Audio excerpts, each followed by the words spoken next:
What's going on, everybody? Thank you as always for checking in.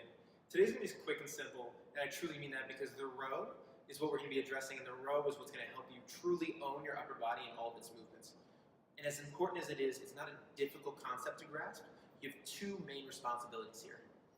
Your first responsibility is to retract your shoulder blades. Your shoulder girdle, your scapula, they need to be able to come together, pull your shoulders back, expand the chest as you go, and you need to be able to move those arms without needing your biceps to do so. The second thing is to depress your shoulder blades, to be able to drive those arms down as you're initiating that row. So not only do we want the shoulder blade to go back, but we want it to drop, okay? In this example where I'm using a TRX, I want you to look at, first, the angle of my arm.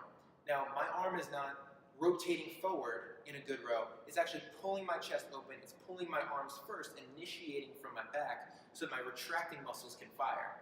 Now, in the opposite scenario where that back doesn't necessarily fire, you're going to see the shoulders rise. You're also going to see the top of my humerus or the top of my arm start to point forward.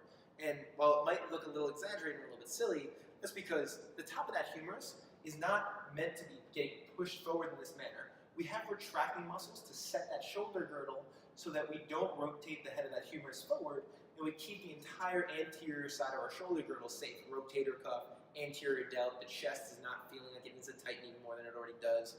Now, many of us are seated in a seated position quite often, and if not, we're texting. If we're relaxing, we're sitting right here, and everything kind of tightens up. So I like to cue everyone to row at least a couple times in each workout to make sure that those shoulders and those retracting muscles can help keep your shoulders back, keep you healthy throughout all of your workouts and all of the time you spend in the gym, as well as when you leave the gym.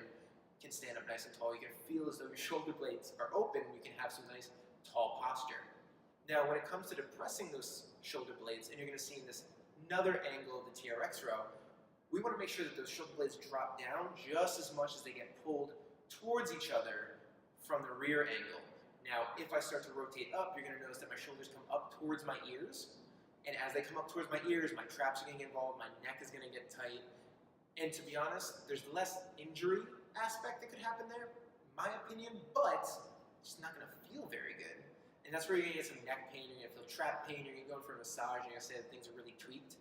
But if we can own the row position, if we drop the shoulder blades down, we can pull the shoulders back and open, then we're going to be able to own that shoulder girdle, that stabilization here, and we can truly see that we can move our upper body in the proper way.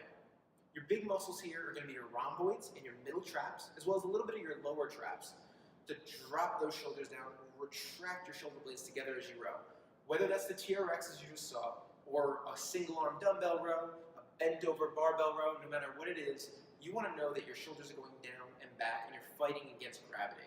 So if you're in a TRX, that TRX is directly across your arms as best you can.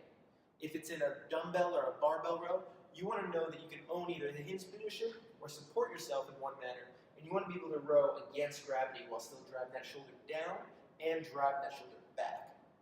No matter what, this position or this position, you want to make sure that those shoulder blades initiate the movement, so my arms don't have to move first, and the shoulder blades come together.